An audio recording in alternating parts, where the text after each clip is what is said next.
Halo guys, selamat datang di channel aku Irma Mardia. Aku tahu sebagian dari kalian pasti ke channel ini para pencari kerja gitu ya, khususnya di Batam ataupun fresh graduate yang ingin mencari pekerjaan pertamanya, atau orang-orang yang ingin beralih kerja demi masa depan yang lebih cerah. Mungkin ini khususnya di Batam ataupun secara general juga aku akan membahasnya. Batam merupakan salah satu kota di mana pencakar mencari peluang kerja karena Batam sangat lekat dengan image kota industrinya ya. Nah, di sini banyak industri produksi ekonomi yang berlangsung demi menjawab permintaan pasar dunia yang semakin meluas. Dan Batam menjadi kota yang aku rasa tidak pernah tidur dan lelah dalam melakukan produksi, baik itu di sektor elektronik, makanan, garmen, ataupun produk-produk lainnya. Tak banyak fresh graduate atau orang-orang pekerja baru yang ingin mencoba atau menjadikan Batam sebagai destinasi untuk mereka coba peluangnya untuk bekerja di sini gitu. Nah, sebagian dari mereka banyak yang sukses dan juga mampu mengubah masa depannya di sini, tapi sebagian lainnya harus berlapang dada dan pulang karena Batam dirasa tidak mampu menjamin karir mereka ke depannya. Dan lebih parahnya, sebagian lagi banyak yang terjebak dalam modus lowongan kerja tipu-tipu yang diimingi dengan gaji-gaji besar. Kali ini aku akan membahas salah satu berita yang viral akhir-akhir ini yang sudah banyak dimuat dalam platform media, baik itu online maupun offline, baik itu di lokal maupun nasional gitu. Ini udah menjadi isu nasional. Ini salah satu judulnya aku ambil dari Batam News. Nanti kalian bisa cek berita lengkapnya. Aku taruh linknya di description box di bawah ini. Salah satu artikelnya berjudul "Cerita Warga Batam Diperbudak Mafia Judi Online, Terjebak dari Dubai hingga ke Kamboja." Cerita ini berawal dari HW yang menceritakan kepada Batam News. HW merupakan adik dari salah satu warga Batam yang berinisial H. Nah, H ini izin kepada keluarganya untuk bekerja ke luar negeri. HW bilang dia atau abangnya nggak pernah bilang ke keluarga, tiba-tiba ngomong mau berangkat kerja aja ke luar negeri. Nah, tujuan utamanya dia mau ke Dubai, Uni Emirat Arab, bukan ke Kamboja, kata HW.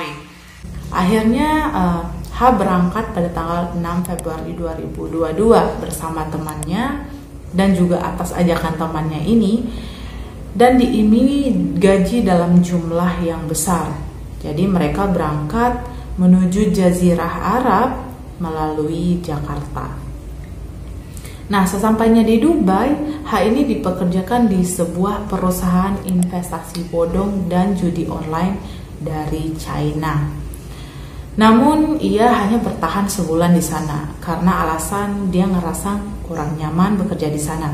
Abang saya sempat meminta untuk dipulangkan ke Indonesia, kata HW.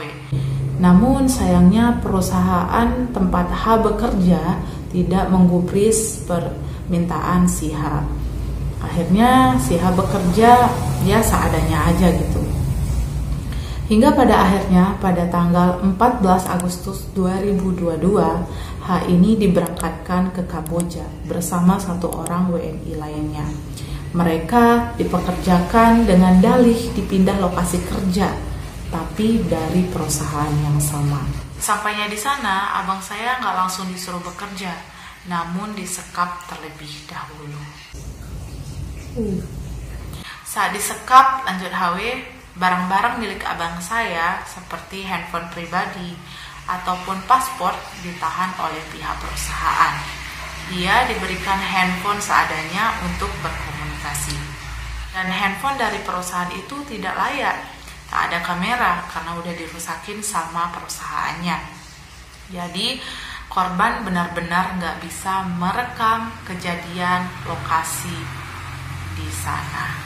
Lebih lanjut, HW mengatakan bahwa berdasarkan pengakuan H, ia dipekerjakan di salah satu perusahaan investasi bodong. Sama seperti kasus yang dibongkar oleh Kapolda Kepulauan Riau sebelumnya, H juga mendapat siksaan jika bekerja tak mencapai target. Nah, kalau mereka nggak mencapai target dalam bekerjanya, maka mereka langsung disiksa. Nah, ngeri. Mereka dipukul terus disuruh bekerja dalam keadaan berdiri selama 12 jam, kata HW. Bersama keluarga, HW berharap pemerintah bisa mengambil tindakan atas kejadian yang dialami oleh abangnya ini.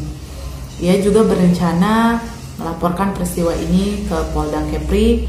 Sejauh ini HW dan keluarganya sudah berkomunikasi dengan Kementerian Luar Negeri RI terkait kasus penyekapan itu. Kami hanya berharap abang saya bisa pulang ke Indonesia dengan selamat dan sehat. Kasus yang cukup mengerikan ya. Karena ini kita berada di luar negeri gitu, bukan di negara sendiri. Tidak sampai di situ, sebelumnya Polda Kepri itu pernah menggagalkan pengiriman pekerja ilegal juga di Batam. Untuk mereka ini akan dijadikan admin judi online ke Kamboja juga. Aku bacain juga ya salah satunya. Kejadiannya itu terjadi pada Selasa 23 Agustus 2022. 8 orang diamankan di Treskrimum Polda Kepri di Bandara Hang Nadiem, Batam. 6 diantaranya adalah calon PMI atau pekerja migran Indonesia yang akan dikirim ke Kamboja. Sedangkan 2 lainnya menjadi perekrut dan juga kurir. Dir Reskrimum Polda Kepri, Kombes Pol Jeffrey Ronald Parulian Siagian mengatakan 2 tersangka yang ditangkap itu berinisial M alias A dan CH alias H.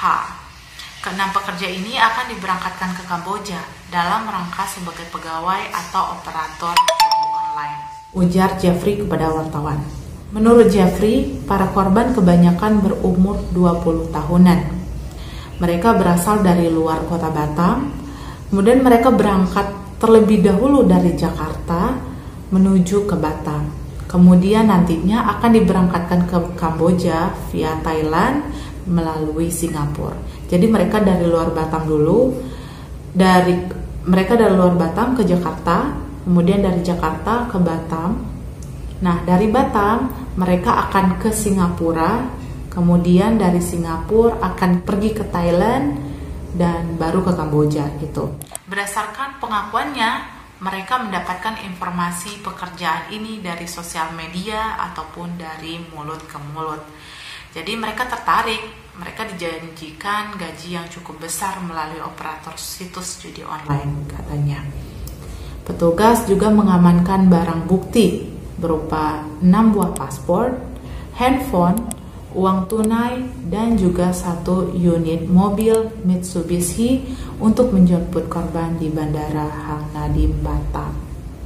Nah, sementara itu, kedua tersangka perekrut dikenakan pasal 4, Junto pasal 10, Undang-Undang Republik Indonesia Nomor 1 tentang Pemberantasan Tindak Pidana Perdagangan Orang, dan juga pasal 81 Junto pasal 83 Undang-Undang Nomor 18 Tahun 2011 tentang Perlindungan Pekerja Migran Indonesia.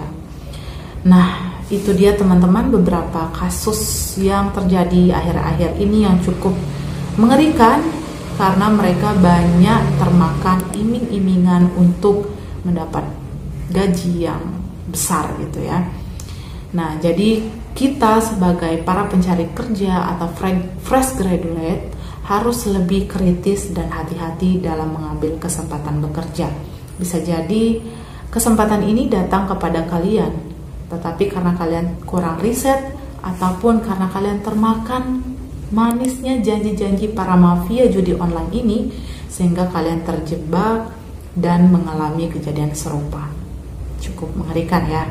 Jadi sebelum apply ataupun memasukkan lamaran ke suatu perusahaan atau suatu lowongan pekerjaan, kita harus lebih kritis terlebih dahulu. Lakukan riset kecil-kecilan dari sumber yang terpercaya. Kalian bisa tanya orang sekitar, tapi kalau memang nggak ada, lakukan riset Itu yang paling mudah sih untuk melakukan riset sendiri di internet guna menyelamatkan masa depanmu. Semoga kita bisa dilindungi dari kejadian seperti ini. Oke.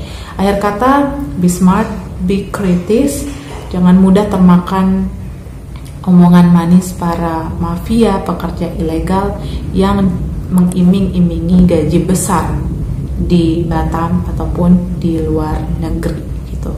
Mungkin itu aja yang bisa aku sampaikan di video kali ini. Aku harap semua poinnya bisa kalian dapatkan dan kalian terima dengan baik. Sampai jumpa di video selanjutnya. Wassalamualaikum warahmatullahi wabarakatuh. Bye.